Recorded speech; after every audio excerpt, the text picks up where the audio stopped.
try to do these if possible, you know, maybe once a week, every other week or so.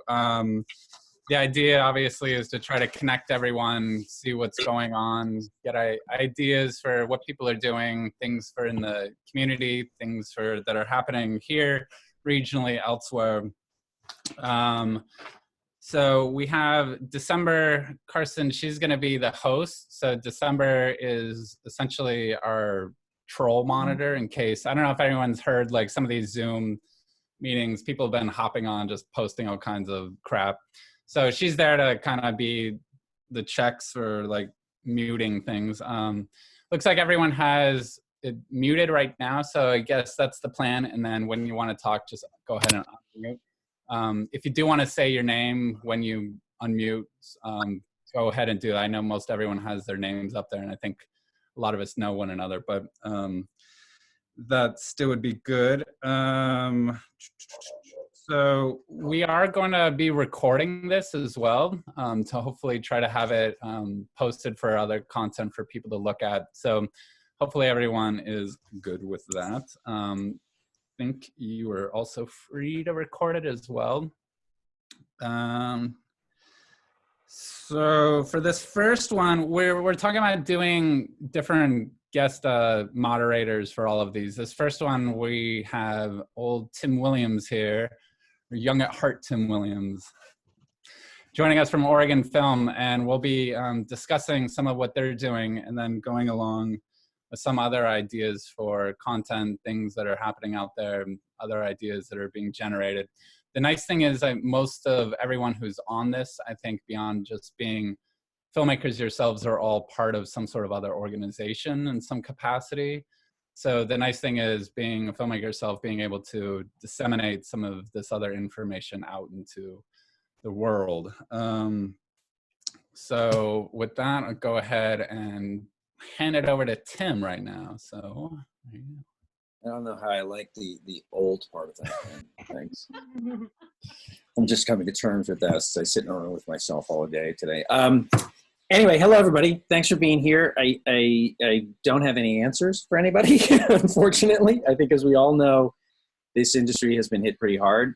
There's several different layers to things that are going on at the moment. Obviously, the first thing that we were trying to do was to message how valuable this industry was to everybody that was making these decisions at the federal level and the state level and even the local level. And we worked with Northwest Film Center as well as the OMPA, as well as the Portland Film Office to try to collect data and let people know about that, which we did. Thankfully, in the phase 3 thing that passed, the CARES thing that passed today, there was some relief for small businesses, for freelance agents, for gig people that are working as freelancers and all that stuff. Hopefully we'll have more detail on how that is trickling down and how you can get sort of a part of that.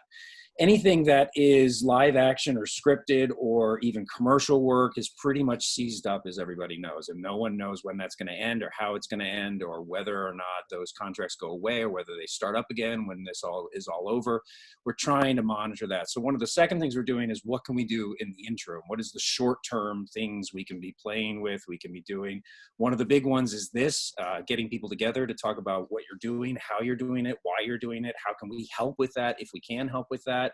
We're having conversations. I don't know if Annie, I know Lundgren is on this call, but I think some of you may have seen that Phoenix, Oregon had done some pretty interesting stuff on the distribution side of things, which is really exciting. So how can we help with things that are done in order to get those things out there and also support the venues and the groups that are out there at the same time with that content.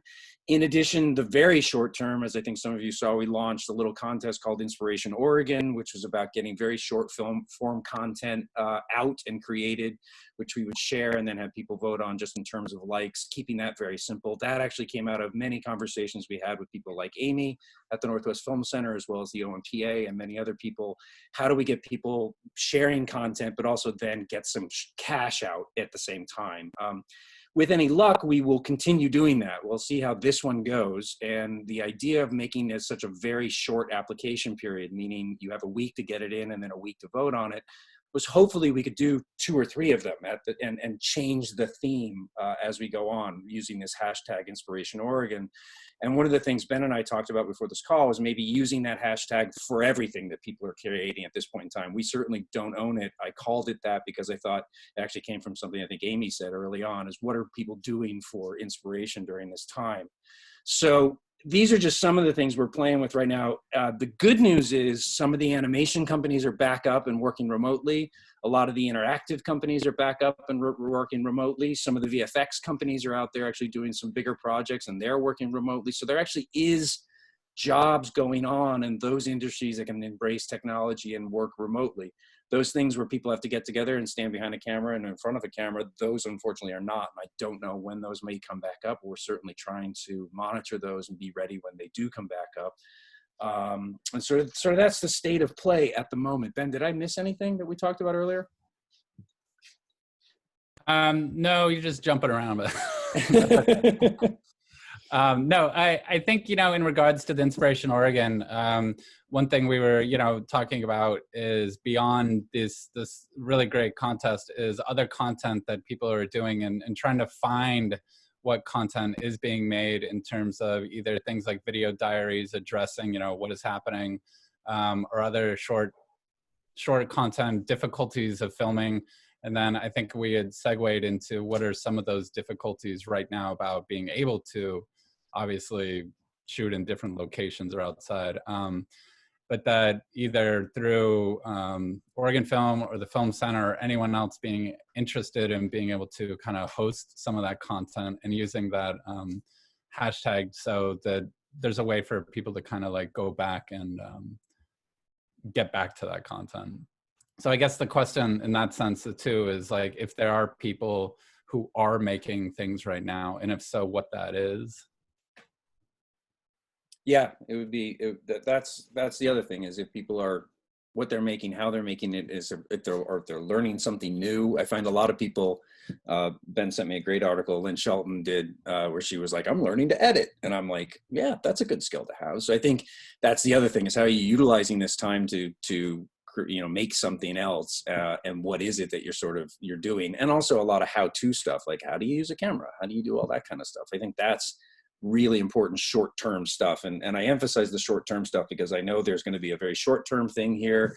There's going to be a medium thing, like when things come back up, how they come back up, who's getting what work, when is commercial. And then there's the long term of what does this industry look like in 6 months or 8 months, and what happens when state, budgets come back and they don't exist, or what happens when, local nonprofits have, suffered so much that they don't have the money to invest in things like this. That, not to just draw, also the good part of that, like the WGA strike of several years ago, the web series was basically born out of a WGA strike several years ago. So what's going to happen now? What's going to be born out of this in terms of new types of content, new ways of watching that content, and new ways of interacting like this? Like, how many of us had used Zoom this much 2 weeks ago? Suddenly it's the new thing. So it has changed the way we communicate, and I think it will also change the way we create and the way we consume that creation. Tim and Ben, it's Amy. I just want to jump in real quick and say that I think that people are also really hungry to hear stories coming out of the Northwest right now. I think everybody's hearing a lot of stories about New York and LA as usual, a little bit out of some other necks of the woods, but I think that I've gotten some press requests on a national level that if there is a coming together, if there is some content, if there are folks willing to write about kind of what's happening right now. So however people choose to creatively express themselves, I do feel like, to Tim's short-term point, it helps people to understand who we are and what we do and why everything that we are a part of here creatively has incredible value. But in the long term, as things start to change and morph, and maybe in LA and New York end up being the centers of the US universe when it comes to film, but maybe it gets really interesting. And we want to be part of that conversation from the very beginning. So I would just add that portion into it as well.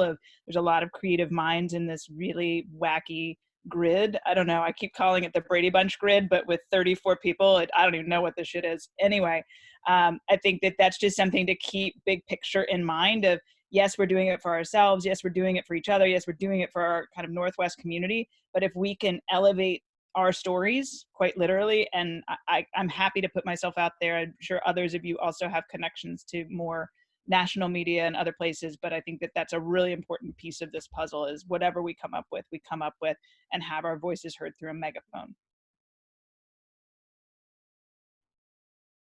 I think that's a great point, Amy, and thank you for that. And I think that's one of the things is how do we band together locally and then transmit, outside of the region. And that's a great point. And I think anything we can do to help bring content to some audience, however that may be, whether it's just using a Vimeo channel or whether it's doing something much more elaborate like Annie was doing with Phoenix, Oregon. I think there are opportunities here that people are going to be forced to consume because of where they are and consume them in new ways. And so that does automatically give a platform for these things that we probably didn't have prior to this. And just so it's said, in case, oh, sorry, go ahead. Hey, Jen Tate here. Hey. For anyone who knows me, you might know that I'm very into karaoke, and I have found a reconnection with Facebook and karaoke in the last week in like a crazy way. Did my first Facebook Live post, but I haven't been using Facebook up until now for a long time in terms of I've been trying to eliminate all the political stuff, all these different things. And I'm wondering what other people, like if, as I've been creating little bits of things, I have really, really turned back to Facebook as a sharing space, not as much caring about whether my family and friends were watching, but for the communities that I was joining, the groups I was joining. And so I'm just sort of curious about like what platforms people have been using, or if you've been connecting with people. I'd love to hear people's thoughts on that. So, and I encourage you all to Facebook karaoke, of course. Okay, bye. Hi, Michael Kerner here. Am I on the screen? Yep. Anyway, we're going to be doing a thing probably next week with Zeiss, sort of a technical seminar on Super 35 versus full frame acquisition, advantages, disadvantages, why people want to do, why people should move towards full frame in their production, their larger productions, what it looks like, what are the tools, stuff like that. And we're going to be doing a Zoom meeting. So, the similar format to this. The representative from Zeiss is going to be giving basically a PowerPoint presentation and then a question answer. And I think it's going to be on April 2nd. And then this will be first in a series that we'll do every week. Fujinan's going to get lined up and do something else. And this is for obviously the more techie people that are interested in this kind of thing. And then another thing we're going to be doing is we're going to be keeping the Lens Summit alive that we were going to be doing in May, and the Lens Tech training for the lens technicians from other rental houses. We're going to have guest people doing the training remotely, which is pretty cool. And then, Sally, do you want to say what you're doing? I've been reaching out to people in the community and asking if they have any free source tutorial channels that they rely on, or that they specifically like, or any standout videos that they've leaned on in their self-training. And I'm collecting them and putting them together in a sort of library of free tutorials from filmmakers, recommended by filmmakers.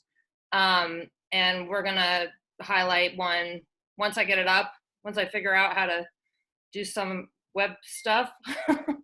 It's gonna be on our blog, on our website, and we're gonna link it with one highlighted every day on the Facebook page and Instagram. Did you hear me? Yeah. Okay, No, making good. sure. So it looks like Jackie and Don, you guys are both working on something. You want to talk a little bit about that, or? Oh, the other Dawn. Okay. There's two Dawns. That's rare. Sure, two Dawns. I'm finishing up a project for a client that was in the edit stage and still is, so we're able to work remotely. And then I was planning on making a feature film this year, and I don't know if that's going to happen now. Just trying to figure out like the fundraising. I think most likely I'm push it back to possibly shoot at the earliest in December. But in the meantime, that buys me more time. Doesn't hurt to try to figure out how to put the funding together and continue to revise the script and build the team. So that's what I'm working on.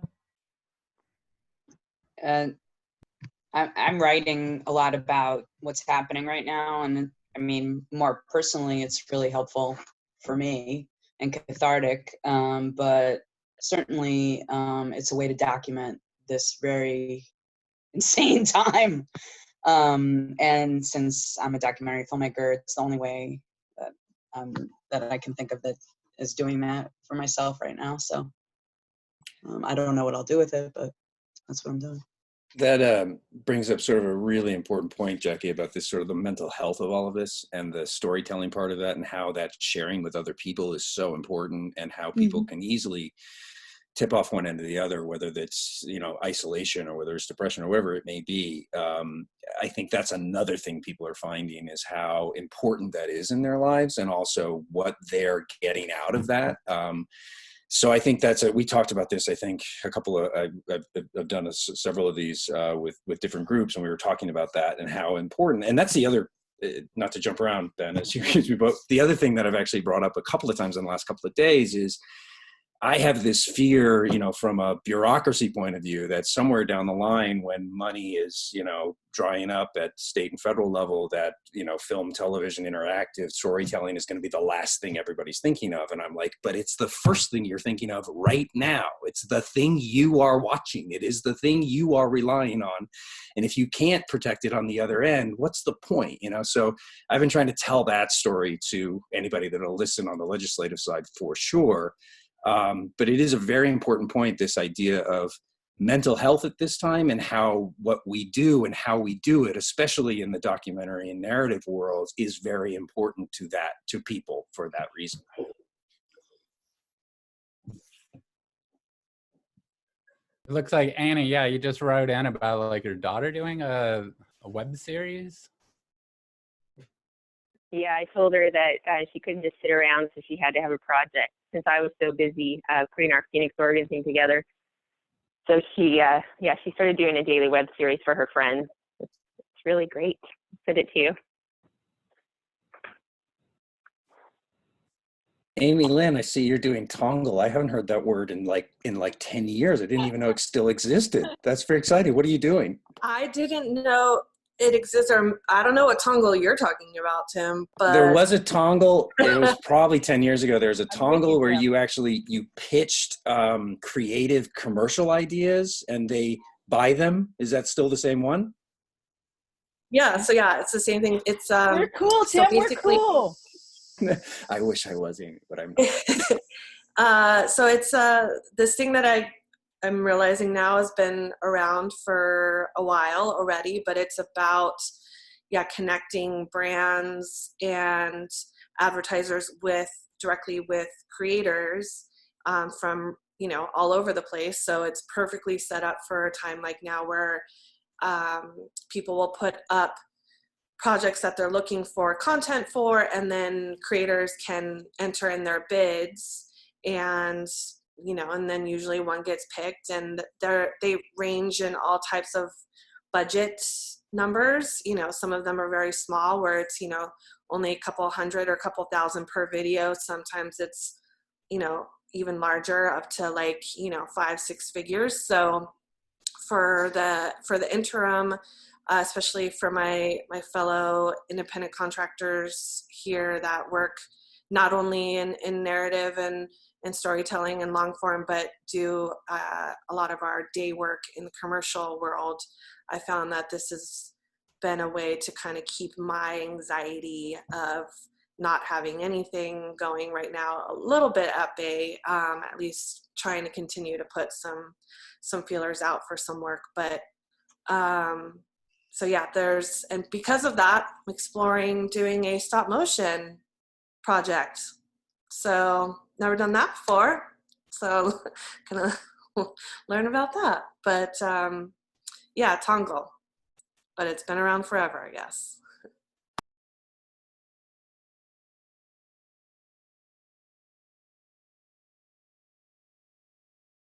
And it's free for everyone, so you just got to create a free account, get in there. Because there's been a bunch of other things like Free the Work for people of color and women, non-binary, but that one you have to apply and be approved and all that stuff, where Tongle you can get on right away and start bidding. Austin, I'm curious about what you wrote. Do you want to talk a little bit about you and Matt are doing with this community, the collaborative development projects? Yeah, of course. It's so good to see everyone all in one place. It's a great change from me just looking at my backyard. I'm glad you all are here. Yeah, Matt and I, in light of this and before, we're really looking at developing stories out of Oregon.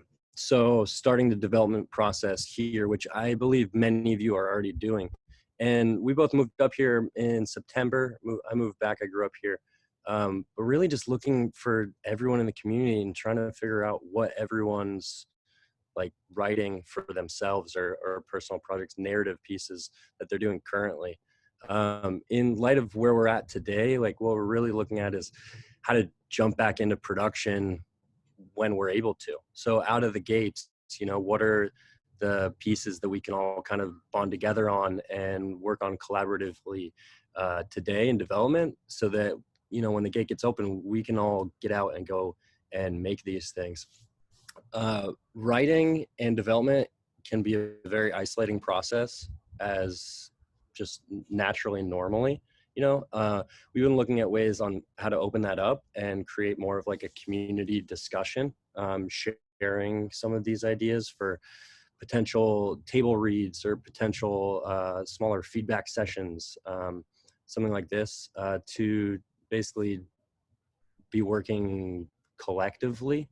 And also just personally, I know over here, like I'm consistently looking for help with what I'm doing, filmmaking is one of the most collaborative art forms out there, if not the most collaborative art form.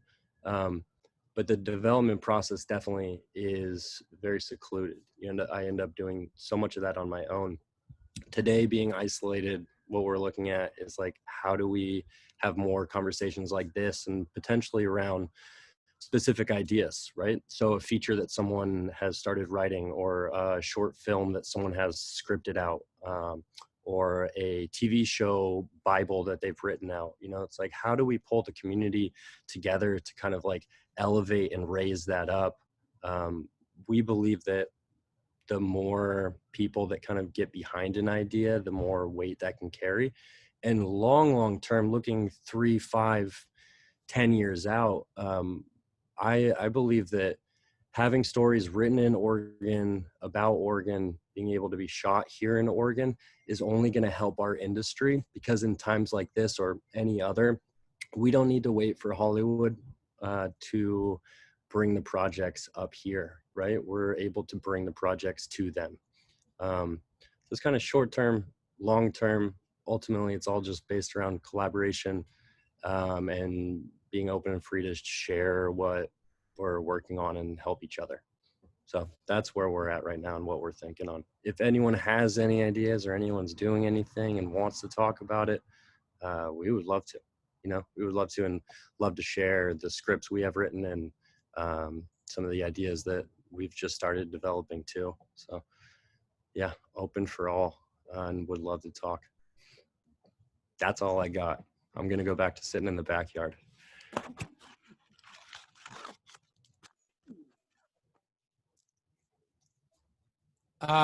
So I know there's other people working on things right now. I know, Alicia, you're in the post-production phase of your film, your feature. Yeah, I mean, we were kind of already headed in this direction, but now we're at a point where we're about to go to all the different final phases. So sound, color, we're in the middle of FX and compositing. But we built a voiceover studio, music studio in the basement of my main artist actor's house. So we're doing, like, I directed a VO session last night by FaceTime. But it worked really well, and we did it when the kids were asleep between 9 and midnight, and now I have that. And so we're working also with our sound designer, Christiane Birch, who's she dropped a mic off for AJO and kind of consulted over video how to set up the studio. So that's how we were able to make that work. And now we've got a set of drives that are going to kind of go from person to person, and one thing that happened is our animator, which is a big part of our film, there's an animation element. He was on that big project at the Symphony with Rose Bond that got canceled. So the slight sad silver lining is that he's working on our project early. So, so weirdly, this moment, as totally bizarre as it is lending itself to where we already are at for people who are already isolated, who already do that kind of work. It's kind of an alone job, each of those things. But the cool thing is we're all communicating using all of this stuff and keeping on point because and in theory, still maybe we'll be able to start submitting in July or August, which was our original plan even before this all started happening. So cross your fingers. But now also there's no way we can crowdfund. This is not the climate for that. So, we're trying to look at alternative ways, grants and other things, and creative ways to get it more money to finish, even though we're going to put it all on our credit cards or whatever we need to get there.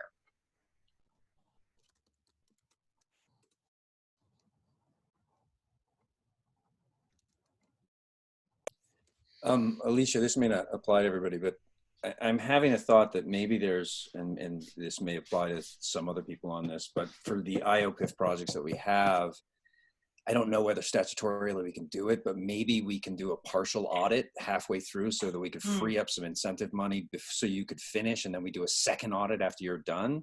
I actually just texted Nathan in my office to see whether or not it's even possible for us to do that. But I know Drew, Holly may need this. I think Stephanie and Whiskey Dixie might need this. So if there was a way that we could do that, let me look into it. And maybe that's a way that you can get at least a little bit of cash to help you get through this. Yeah, that would be ideal. I think, as everybody knows, go through so many different phases with feature film and finishing, and we've done production, all of that's done, and now we're at a whole different level. So there's all this stuff that's we've got actuals on. So now it's just this next phase. So that'd be awesome. I think that would help us in a huge way. We just tried to fast track the rest of our RAC grant. They gave us suggestions. Maybe you could do a screening that's community via Zoom now.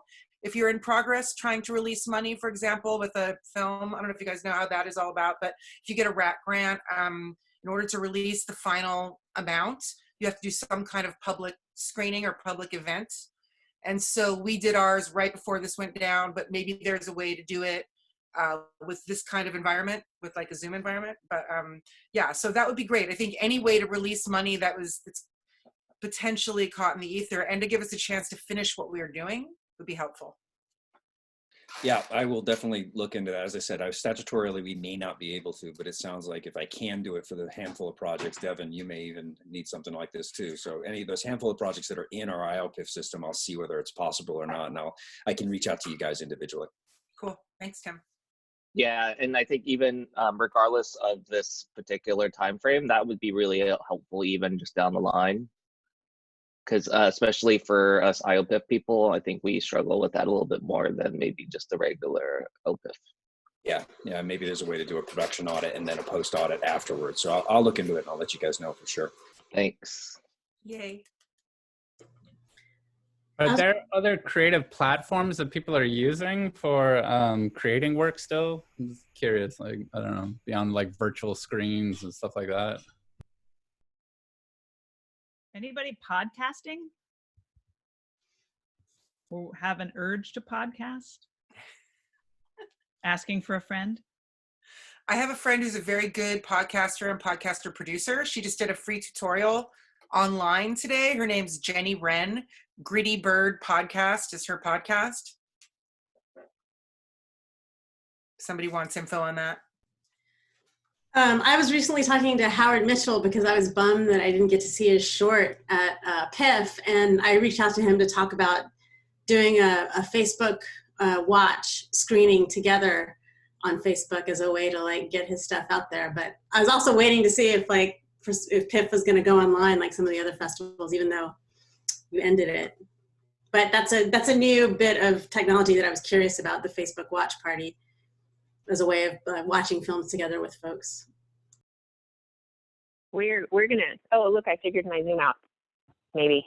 We're gonna be doing a Facebook watch party with Phoenix, Oregon on April 3rd with a big organization in the US. So we'll see how that goes. Can you guys see my video? No, it just shows up as your phone number, Annie. Oh, okay. So I haven't quite figured it out yet. I will add to that, if people don't know about what Annie's doing with Phoenix, Oregon, and some of the stuff she's doing in terms of allowing people to pick a theater and buy a ticket from a specific theater, and then getting a download to watch the movie at home, but then the theater and the filmmaker get a piece of the money that comes from it. Either, Annie, you're the most genius person I know, which I think you are, but also your timing is pretty terrific in how you did it. So if people don't know about it, there's been a bunch of articles. There was a great article in Forbes about it last week. It's a really interesting sort of way to address where we are right now and still have a movie that benefits not only the filmmaker, but the venue itself, which I know we're also very concerned about. So Annie, I know I've said it to you via email, but it's just an amazing thing you've done. And I really have enjoyed watching what you've been doing with Phoenix for sure. Yeah, thank you very much. And yeah, the timing, either it couldn't have been better, it couldn't have been worse. I don't know. We were supposed to be in theaters across the U.S. on the 20th last week. So, but the theaters have been extremely grateful. And we have a new platform called Theatrical at Home, where we're releasing the film. And we're going to be adding theaters each week. And the really funny thing is that we are actually reporting our virtual box office to the box office. So last week we were the #1 movie in America with $3,000 box office, which was really hilarious. Right. And a little, I don't know if it was embarrassing or awesome. Yeah. It's awesome. Take awesome. That's the right word. We'll take awesome. I'm wondering if you know, Don Smallman this time, and I don't know, I know Fani was on here, and I know Lisa, like some of these organizations, if you guys want to talk about some of the stuff that it looks like you were trying to work together doing, or do on your own. I'm spread across, for folks who don't know me, I'm spread across the Hollywood Theater and also Open Signal. And so what I'm doing right now at Portland Eco Film Fest at the Hollywood is we're doing a model similar to what you were just talking about with Phoenix. And I'd be interested in hearing more about that. So there's a film, Fantastic Fungi, that theatrically ran at Cinema 21. I actually couldn't get it for my festival. It went straight to a theatrical run. And so they were set to open in theaters just like Phoenix was, and do a big kind of, this is our first online day, and then COVID hit. And so their theatrical, you know, kind of theatrical one-day special event that was going to have Q&As with the experts, it's about fungi, that and Q&As with the director all just kind of blew up. So they decided just to go ahead with the online aspect of it. And then I think they got smart and realized that most of their pathways to the people that they had already communicated with had probably already seen the film. And they were smart enough to like throw the film out on the Outhouse Convergence film programmer site or the RSS feed and say, if anybody wants to show the film and you have the proper channels, we'll give you a 40% cut. So right now, if you want to see Fantastic Fungi and you haven't seen Fantastic Fungi, you can go to the Portland Eco Film Festival's website or our social media. The event started yesterday, but I'm going to do another publicity hit because they gave proprietary links to, you know, like Ecofilm got its own proprietary link, and then anybody who enters and watches the film through that link gets Ecofilm takes a 40% cut. So it's kind of a great quick hit when, you know, what I'm mostly working on now is trying to figure out how to envision our festival that usually takes place in the fall, what we want to do about that. I'm assuming things are still going to be changed then. And I'm kind of like assuming that this is a moment where we can reinvent in ways that normally when people have expectations that you're going to do a festival the same every year, I'm kind of looking at this as this great opportunity to figure out whether we want to change a whole bunch of stuff. And so I'm looking at other models that people are using and just trying to figure out where we want to go from there. Over at Open Signal, we've been having lots of meetings and had a really amazing board meeting last night. I think everybody's getting very focused at Open Signal on grassroots kind of movements that are coming up. I don't know if folks here are really involved in the mutual aid kind of aspect of COVID. That's been personally really a huge part of what I've been interested in because it kind of dovetails with my climate activism work, because a lot of the mutual aid people in town are like social activists and climate activists. So there's a lot of talk about how mutual aid can flow through OpenSignal, and OpenSignal can be this conduit for getting important resources out to the community and getting important bits of knowledge through the OpenSignal channels, and also just how to entertain people and have fun and have kind of these like large online group collaborative structures. So some folks are experimenting there with new media that would take multi-channels and allow people to enter in all these different ways and collectively make music, collectively make art, video art, all new media, all in real time. And I think we're going to go further down that path. I'm pretty sure we're going to go further down that path. And then we're also providing a lot of support right now for the city of Portland to help them get their messaging out to people. And because OpenSignal serves a lot of underserved communities, OpenSignal has had people who, even stepped into OpenSignal before we did the temporary closure, who didn't really understand all that COVID means. So there's a lot of information that needs to go out to communities, keep communities safe, and to tell people how they can access things in new ways as everything's closing up. And OpenSignal wants to be at the forefront of providing that information to people. Yeah, that's great. So I'm not sure if anybody can hear me right now. Can everybody hear me? Yeah. So we labs, our fellowship started up again in March. So we have 6 projects that were in various stages of for pre-production in the pipeline for this year, leading towards the fulfillment of that program. So right now we've taken a big shift in looking at sort of extending the planning pre-production process, so we can get some daylight around what production is going to look like in 2 months and 3 months. Some of the projects that have come as part of the fellowship are in various stages of completion, but most of them haven't done any photography just yet. So we're kind of looking at ways to do some remote training, trying to figure out how to do like equipment training remotely or within the rules that are established for how we can operate as a nonprofit. At this point, we have the ability to operate as an organization, but with significant limitations on what we can do. So meeting in groups, obviously not the best, although it's only 6 of us. Trying to conduct trainings while maintaining 6-foot distances between each other is not really good, especially when you're trying to get hands-on with gear.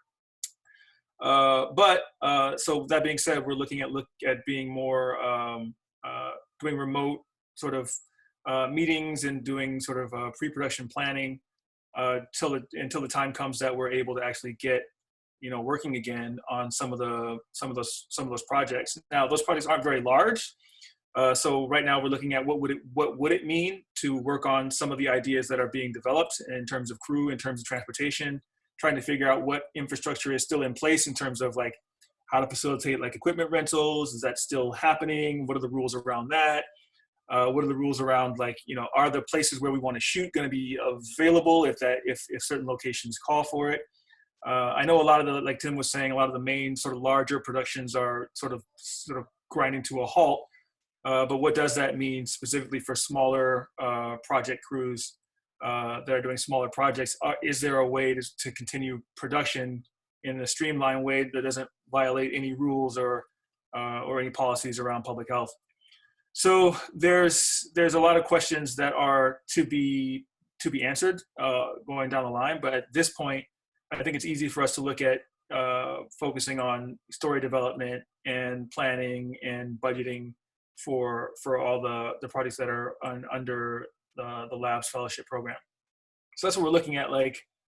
For right now, one of the things we're looking at is getting sort of resources to the fellows so that we can actually conduct some of that work, getting laptops and that kind of infrastructure so that they're installed with software and gear. And right now, I'm actually at the studio right now preparing to get those laptops out to the fellows sort of one by one tomorrow. So at that point, they'll be able to have some of the software and writing tools to sort of begin that more individualized yet remote planning process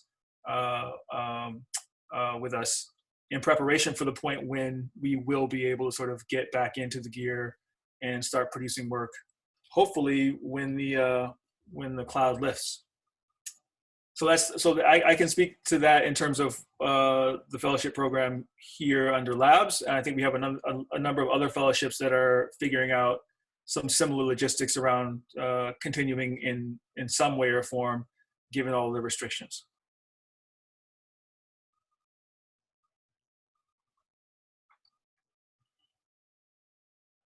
Great.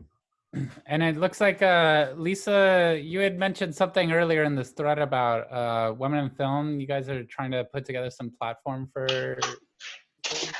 It's really just, again, using like, similar to Jen, I'm not a heavy user of Facebook, but we do have a large community made up of, not only just our membership specifically, but like-minded filmmakers, and just wanting to see if we can spark a different small screen-based creative outlet for people while they are at home dealing with childcare, doing all of the other things, having small creative endeavors within the scale of what they're able to access at home, and then give them just a way to share, a way to kind of, take your mind off of the constant feed of numbers and things that are coming across the general news channels. And so it's, again, our space at this point, it's not advocacy. We don't have the bandwidth for that, but we are like-minded creative makers of visual things, and we want to just give people a little small task during the day to be able to focus on something novel that's just fun and not tracking just the larger things. And it's just a different way of engaging with our members. So I know the original, just to go back to the beginning and all, the original thinking for this was to only go from 4 to 5, just to get us back on time. So we're planning on doing this again weekly for a while with different guest moderator each week. If you guys want to, if anyone wants to post ideas for chats over here, or post ideas for these, please do. Or you can always send the email to myself, Ben at nwfilm.org, or December. And yeah, and then, so just to put that out there. And then I wanted to, I'm looking back, is there, well, hold on, let me find on my notes. Are there other things, Tim, that I know that we had talked a little bit about some of the things for the future. I'm wondering about like adapting, like if there's questions you have for people in regards to next steps. Two things, one short and one slightly not so short. One of the things we did talk about, Ben, was and we sort of pontificated on this without any sort of proof whatsoever, on the longer term in terms of new projects for studios. So there's one, people talking about, hey, maybe I'll work on a pitch and go into studios. I think that's great, and I would love people to write new stuff. I'm totally with Austin and everybody else about trying to find Oregon product and keep it here in Oregon. That's great. One of the things that I think people should keep in mind just at a studio level is two things. Number one, when this ends, the studios are going to be just focused on getting whatever they have ready or that was put on pause, put back into production right away in some form. And the second thing is, there is a WGA strike that may be coming right behind this, and a lot of the studios have stockpiled scripts for that, and so they have scripts that actually are written and ready to go that probably are sitting there. So what I was saying, or what Ben and I were talking about, was maybe this is like the last WGA strike where the web series was born, is maybe there is another way of doing this that is not dependent on, and I think we talked about this at the head of this, it's not dependent on studios, it's not dependent on going down there and pitching it to people.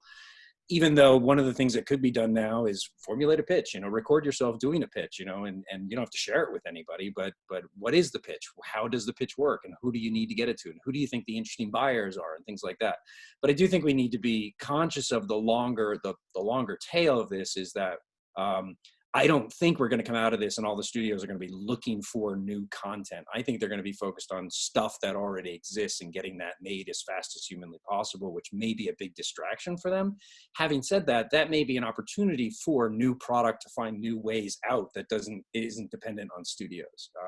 So that was the one thing then that we talked about that we didn't touch on here. But the second thing is, I do, as I touched upon at the beginning, I do think we want to keep this inspiration, this little contest we're doing with some money going out there. I want to refine it a little bit. I'm definitely learning a lot from the submissions we're getting already into that program, and I want to refine it a little bit for whatever the next one was. So if anybody has any suggestions on, I don't want the theme to be so narrow that not a lot of people get it, but I do want a theme to be inspiring. So I'm thinking there's a chapter 2 of this, maybe even we launch it next week and we do the same thing where we have a week-long submission period. And it's focused on one thing. It may be focused on animation, or maybe it's focused on editing, or maybe it's focused on short form, you know, how can you tell a story in a minute kind of thing. So if anybody has any suggestions for that, email me, because I'm in the middle of trying to figure out what that may be. My email, if you don't know, is just tim@oregonfilm.org. So I think those, Ben, were probably the 2 of the things we talked about before the call that I didn't touch on before coming in here. Then I know Brian, we got Brian from the city. I wonder, Brian, do you want to talk a little bit or say anything about this 1 million grant program? Sure. Most important action item is that it's going live on Monday. It is closing on Wednesday, and then they hope to disperse the funds within 10 days from there. So it's a quick ramp up. It may not be applicable to everybody, but it may be for some. Just really quick, it's a $1 million, on Monday it's a $1 million fund with a maximum $10,000 grant. The eligibility is mostly around businesses. I'm just kind of reading off of what the resolution was. Public facing, who are being directly impacted by the new health requirements. It's specifically, they're prioritizing Black, Indigenous, Asian, people of color, women-owned businesses, and specifically how this grant would help them to stay in business. Check out, I put a link into the chat there, see, your eligibility. It's not gonna fix everything, far from it, but it's kind of the first start from the city. So I don't want to take up everybody's time, but check out the link that I sent and see if it's eligible, and then I can talk in more detail offline. If there's any quick questions, I can answer them here. Do production companies count? Yes, potentially. Awesome. I have a question. Is there, like you said, that for businesses that are impacted from, economic loss from this COVID, is there like proof?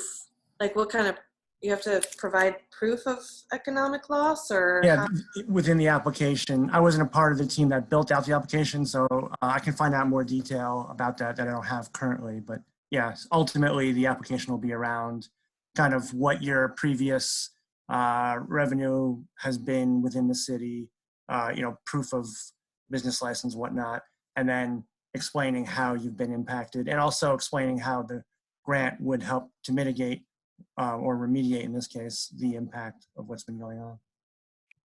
Fantastic. Thank you, Brian.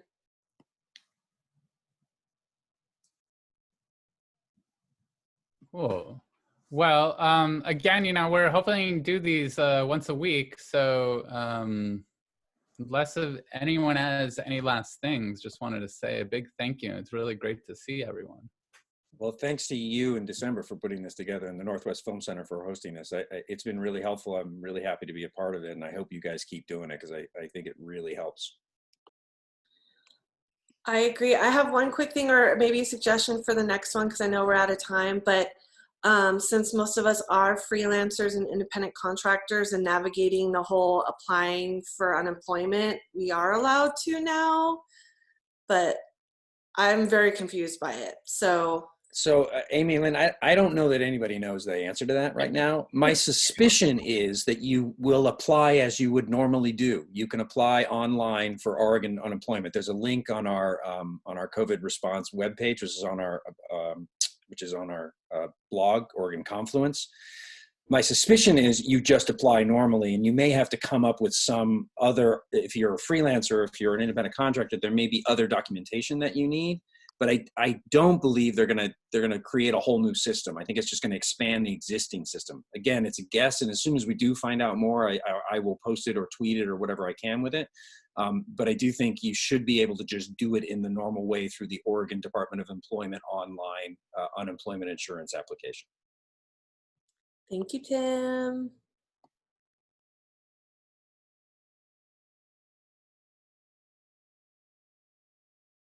Well, Brent, one clarification question. The Portland Prosper project, the grant, is that separate from the state program? Yeah, this is city-based. This is city general fund. Okay, thank you. And there's going to be a second loan program that's going to roll out, just not on Monday, but soon thereafter. Okay. And will that be through Prosper Portland too? Yeah, Prosper Portland's going to be the ones who will be implementing, on behalf of the mayor. Yes. Thank you. Thank you. Yeah, that's great. There's an email sign up list on that link that I sent. Get on that so that when they launch the application, you'll receive that information right away. And I will share this video out to everyone when we're done. And I think I can export all of the chat and I'll send that as well. And then next week, you guys will all get an email invitation to the next one. And hopefully if you have topics, send it to Ben and Tim and we'll come up with a list of topics for next time and a new moderator.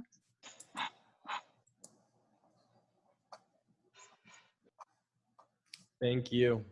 Thank Yeah, you. great. Thanks all. Thanks you. everybody. Bye. Everybody. Stay safe. Enjoy Bye. real happy hour. Yay. Woo. Go drink. Yeah, no one the whole time. Thank you.